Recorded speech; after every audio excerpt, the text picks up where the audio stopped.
Friends, good morning. This is Shamal here. Last 7 days हमारा मन में बहुत कुछ चल रहा है, बहुत चक्कर चल रहा है। चक्कर मतलब दिमाग घूम रहा है जिसको बोलते हो। दिमाग काम नहीं कर रहा है। देखो हमारा बिल्ली भी अभी सुबह 5 बजे उठ के बैठा हुआ है, वो कपड़ा खा रहा है। उसको भी चक्कर आ रहा है, क्यों समझ में नहीं आ रहा है, क्यों चक्कर आ रहा है उसका भी। नहीं फ्रेंड्स, अभी जो कहानी में आ रहा है, 7 दिन से हम सोच रहा था सीबीएसई का रिजल्ट आउट होएगा तो चक्कर आ रहा है, इसलिए हमने बहुत दवाई भी रखा है। कितने सारे दवाई है, आप देख सकते हो, इतने सारे दवाई है।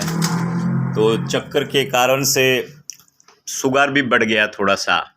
तो हम सोच रहे थे सीबीएसई का रिजल्ट आउट हो गया तो सीबीएसई में हमारा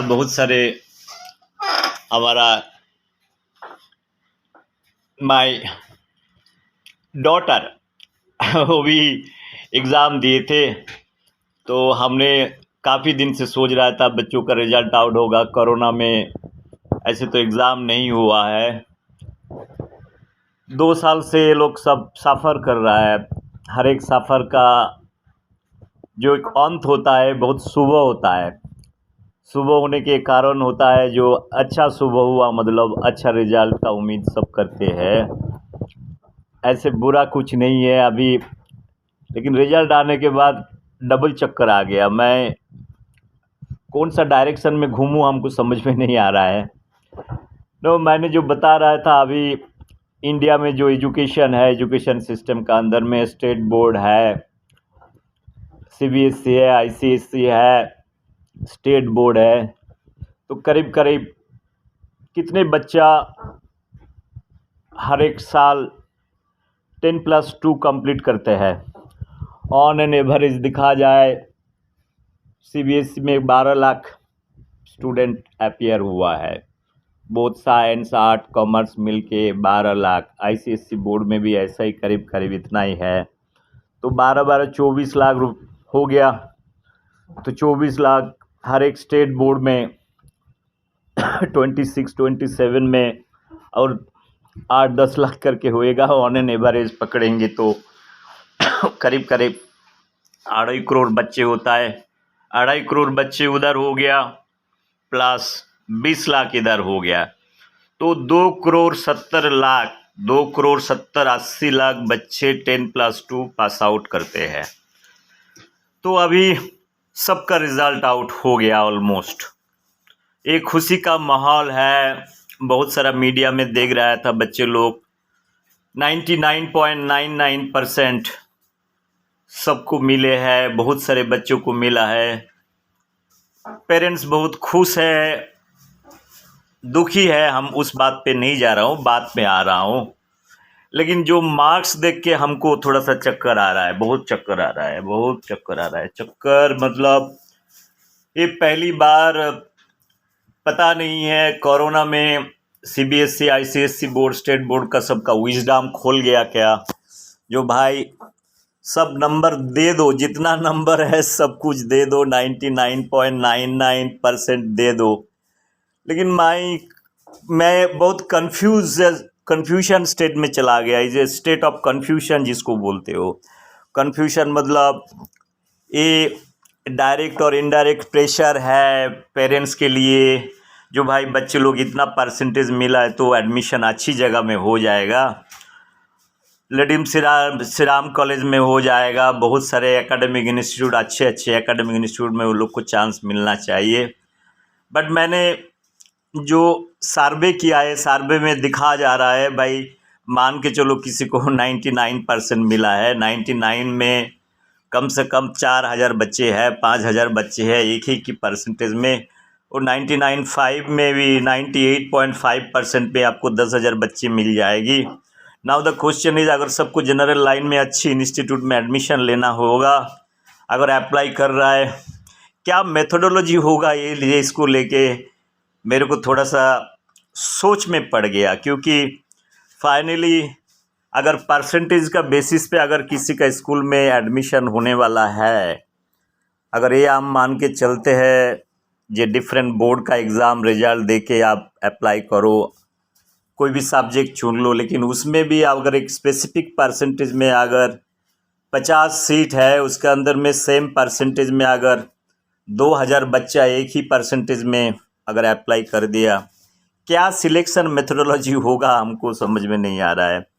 ये तो बच्चों के लिए और परेशानी है, परेशानी इन दैट सेंस भाई कैसे सिलेक्ट करेगा, कोई लॉटरी वॉटरी होने वाला है। What is the wisdom at the end of the day from the CBSE, ICSE और state board? What methodology they have taken? ये हमारा समझ के बाहर है। इस देश में अगर आइंस्टाइन अगर आ जाता है, आइंस्टाइन को अगर विश होता है भाई, उसको अगर बोला जाता है भाई अभी जो बंगाल बोर्ड में और इंडिया में जितने सारे स्टेट बोर्ड में आपको रिजल्ट आउट हो गया, CBSE, ICSE बारे में क्या बताओगे, तो प्रोबेबली आइंस्टाइन इतना ही बोलता था, भाई बहुत अच्छे किए आप लोग का IQ लेवल बढ़ गया है, आपको नॉलेज एंड विजडम बढ़ गया है, शायद इतना परसेंटेज। बिकॉज आइंस्टाइन ज़िंदगी में वो तो बोलते थे भाई, हमने तो बचपन में मेरा पिताजी बोल दिया था ये बच्चा काम का नहीं है, काम का लायक है ही नहीं। तो हमारा ये बच्चे लोग को नॉलेज को इवेल्युएट करने के लिए I am not capable to judge those kids like their knowledge, how much they are knowledgeable, but I only can wish that good luck for your future endeavor, that is what it is। और स्वामी विवेकानंद अभी को उसको wish करने के लिए बोला था, कहीं भी सड़क पे है किधर भी है, विवेकानंद को अगर विश करना है वो भी वही बोलता था। मेरे को तो 47, 46 और 55 से ज़्यादा कभी मार्क्स मिले नहीं हैं, तो हम कैसे इवेल्युएट करूँ जिस बच्चे को 99 और 98%, 99.5% मिले हैं। तो हम सबके लिए बधाई करता हूँ भाई, सबका नॉलेज विजडम बढ़ गया है। उस बढ़ने के बावजूद अभी तुम्हारा फ्यूचर तुम अच्छा करो, इतना ही मैं बोल सकता हूँ। विवेकानंद इतना ही बोल के शायद छोड़ देते थे, और हो सकता है कुछ भी नहीं बोलते थे, बिकॉज दोनों मार्क्स बेसिस में देखेंगे तो they are very inferior in that sense, right.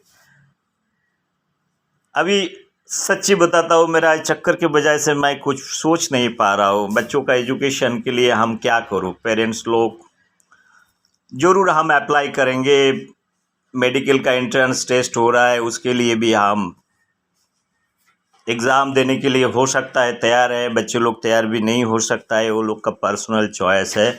But normally जो general like physics, chemistry, mathematics, biology और आर्ट और कॉमर्स, कोई भी सब्जेक्ट होता है, जो सब्जेक्ट में भी कितने सारे कंपटीशन है, जो कंपटीशन को अभी भी झेलना पड़ेगा। फाइनली मेरे ख्याल से सामने वाला दिन और चैलेंजिंग होने वाला है। चैलेंजिंग इन दैट सेंस, हर एक कॉलेज और एकेडमिक इंस्टीट्यूट में एडमिशन देने के लिए किस तरह से मेथोडोलॉजी यूज़ किए कर रहा है, कैसे सिलेक्शन करेगा, एक इम्पॉर्टेंट बात होती है।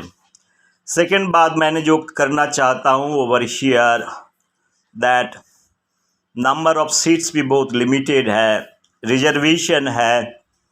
जनरल कैटेगरी में जो है वो लोग को फाइनली इवन आफ्टर स्कोरिंग 99% उसको एडमिशन मिलेगा कि नहीं मिलेगा, वो भी क्वेश्चन मार्क है। एक इनडायरेक्ट प्रेशर हो गया पेरेंट्स के ऊपर, बच्चों के ऊपर। तीसरी बात है, इतने परसेंटेज कहाँ से आ रहा है। मतलब मैंने तो पहले सोचा था ये कोई प्रिंटिंग एरर होएगा, हो सकता है कोई मिस्टेक है। बाद में थोड़ा सा ठंडा दिमाग से सोचा, नहीं ये सही है, इतना तो मिस्टेक्स नहीं हो सकता है, ये सब बराबर है। 99.99% को जो पास हुआ है सबको पास किया गया है। एक दो बच्चे कम से कम 0.5% फेल किया है, वो नेग्लिजिबल नंबर है, उसके लिए हमारा कुछ बात नहीं है। बट जो पास हुआ है इतने सारे मार्क्स लेके, उसको प्रॉपर इंस्टीट्यूट कहाँ मिलेगा, प्रॉपर एजुकेशन कहाँ मिलेगा, उसके बारे में हम सोच नहीं रहा है। तो मार्क्स देने के लिए किसी का कोई प्रॉब्लम नहीं है, मार्क्स जितने भी दे दो। लेकिन मैं सोच रहा हूँ जो भाई जो एकेडमिक इंस्टीट्यूशन, जो एकेडमिक बॉडीज़ है, जो लोग एग्ज़ाम चलाते हैं, कैसे नॉलेज एंड विजडम लेके चला रहा है। आज से 20 साल पहले किसी को कभी 99.99% और 98%, 99% मिले है क्या, हमको पता नहीं है। मेरा ज़माना में हमारा दोस्त लोग जो अभी बहुत सारा यूनिवर्सिटी में प्रोफेसर है, यूएस में है, जर्मनी में है, इटाली में है, फ्रांस में है, बहुत सारे बड़े बड़े रिसर्च इंस्टीट्यूट में रिसर्चर है, साइंटिस्ट है, तो वो लोग को भी इतने परसेंटेज कभी नहीं मिला। हमारा ज़माना में किसी को 60 to 70% मिल गया तो बहुत अच्छे बच्चे हिसाब से उसको जाना जाता था। अगर किसी को 85% to 95% मिला है तो वो एक पर्टिकुलर डिस्ट्रिक्ट में, स्टेट पे उसको एक पोजीशन हो जाता है, आउट ऑफ 100 में उसको पोजीशन आ जाता था। हम लोग सोचते थे कितना ब्रिलियंट है। आजकल हम कोई बच्चे अगर 95% मिलता है, वो बोलता है तेरा 20 मार्क्स कहाँ चला गया। पापा मम्मी उसको डांटते रहता है, भाई बच्चे तेरा 20 मार्क कहाँ चला गया। जिसको 98 मिला उसको 10 मार्क कहाँ चला गया, फिर से रिव्यू में डालने का सोचता है। जिसको 99% मिला, भाई तेरा 5 मार्क्स कहाँ चला गया। हम क्या चाहता है भाई, 5 मार्क्स फिर से क्यों। बोर्ड को तो सबको 100% ही दे देना चाहिए। तो इतना तो विजडम भी रखो, कम से कम बच्चा 5 मार्क्स के लिए कितना भी नहीं रोए, इतना भी होना चाहिए। हमारा कहने का मतलब हम सोच नहीं पा रहा है, इतना सारा मार्क्स लेके अगर एक अच्छी एकेडमिक इंस्टीट्यूशन में उसको एजुकेशन नहीं मिले, उसमें भी जाके कंपटीशन फेस करना पड़ा, इस तरह से मार्क्स देने का मतलब क्या होता है, हमको ये चीज़ समझ में नहीं आता है। किसी को अगर इंग्लिश में 99 मिल चुका है, मतलब उसका कितना नॉलेज होना चाहिए। किसी का लिटरेचर में अगर 99 मिला है, उसको कितना नॉलेज होना चाहिए। हम समझ सकता है फिजिक्स केमिस्ट्री में किसी को 100 के ऊपर 100 मिल गया तो एक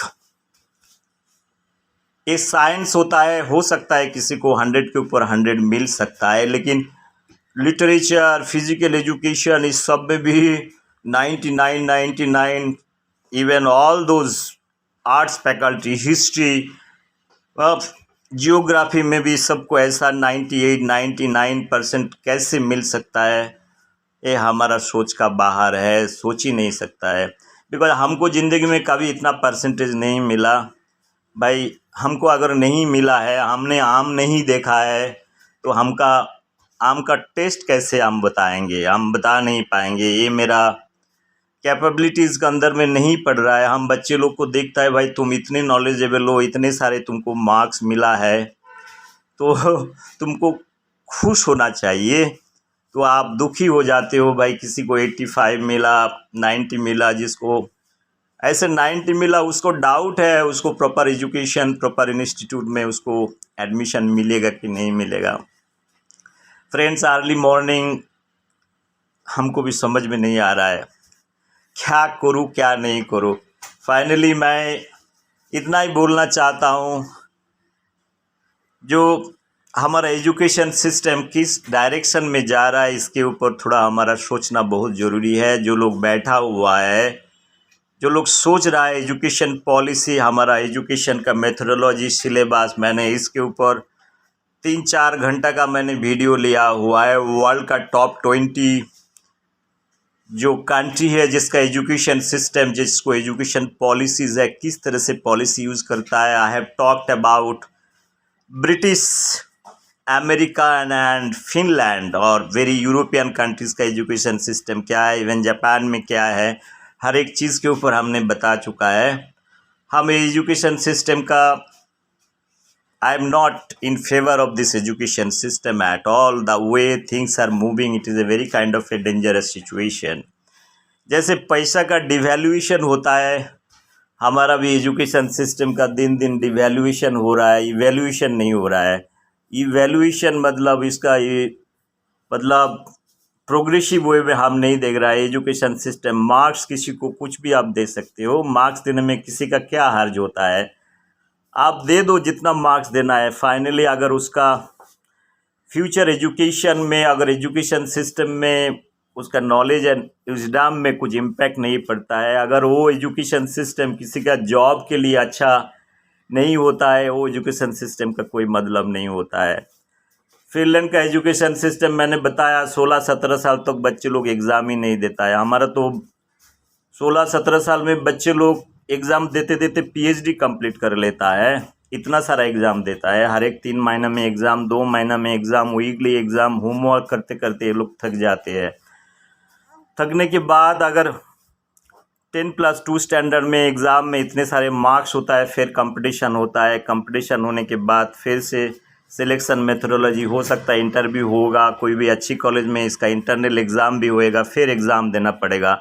फिर एग्ज़ाम देने का अर्थ होता है फिर अपने कोचिंग सेंटर में अब एडमिशन लो, उसको तैयारी करो। जैसे मेडिकल में तैयारी होता है, आप इंडिया में जो मैंने बताया, जो हमारा मशरूम जैसे कोचिंग इंस्टीट्यूट खोल गया भाई, डिफरेंट एग्ज़ाम के लिए तैयारी करो, तैयारी करो।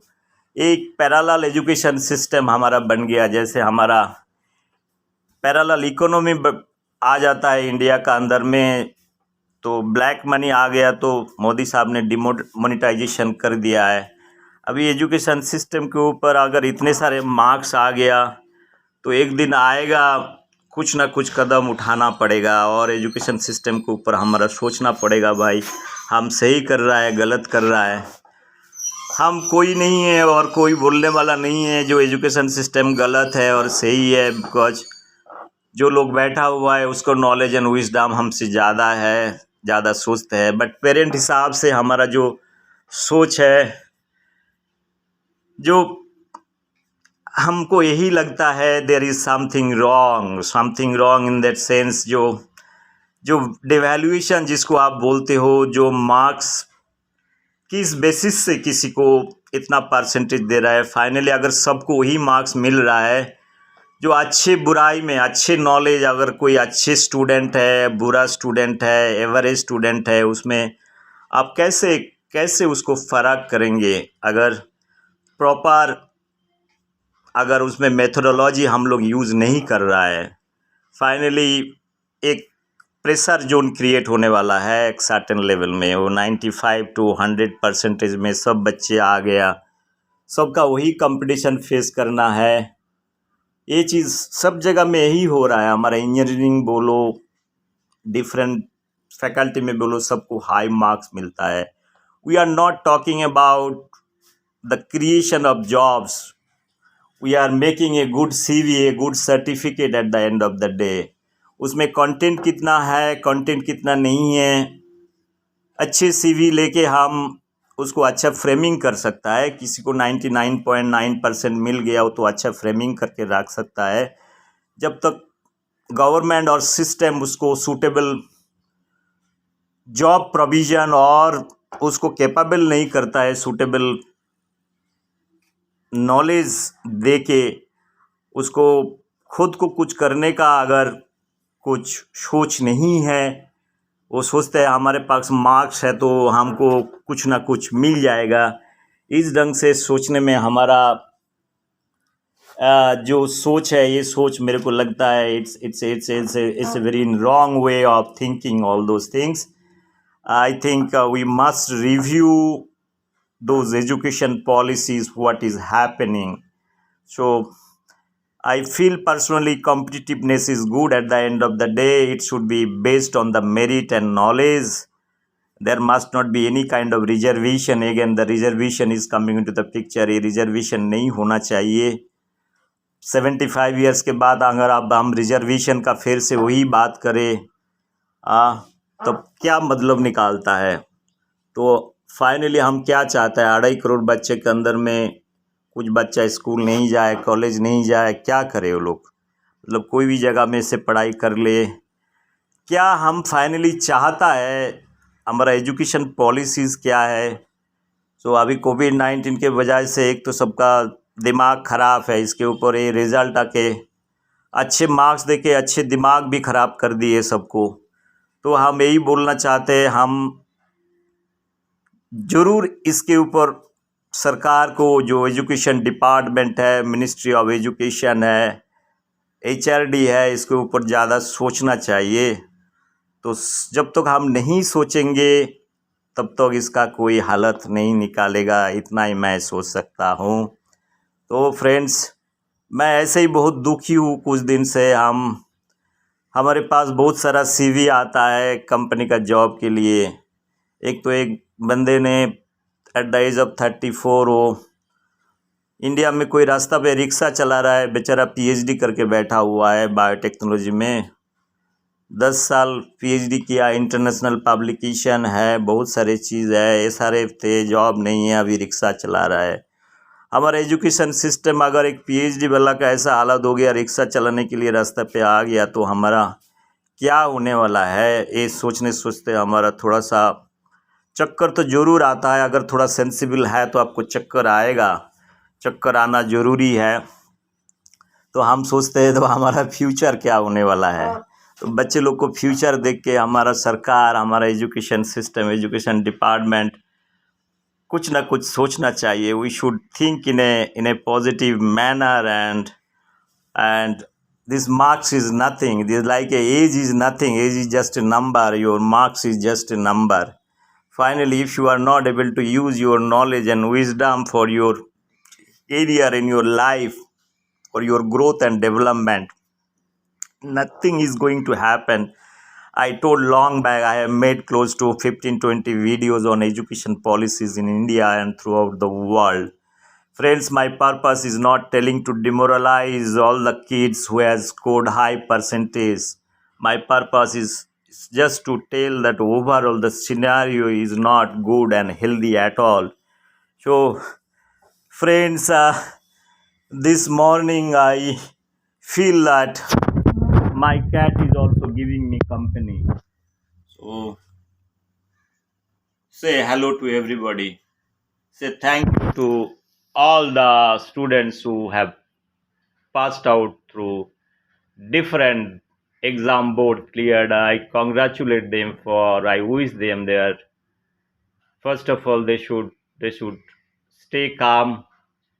This corona is there. They should think and take whatever precautions, and they think a right subject for their academic interest. They should not be influenced by their family members.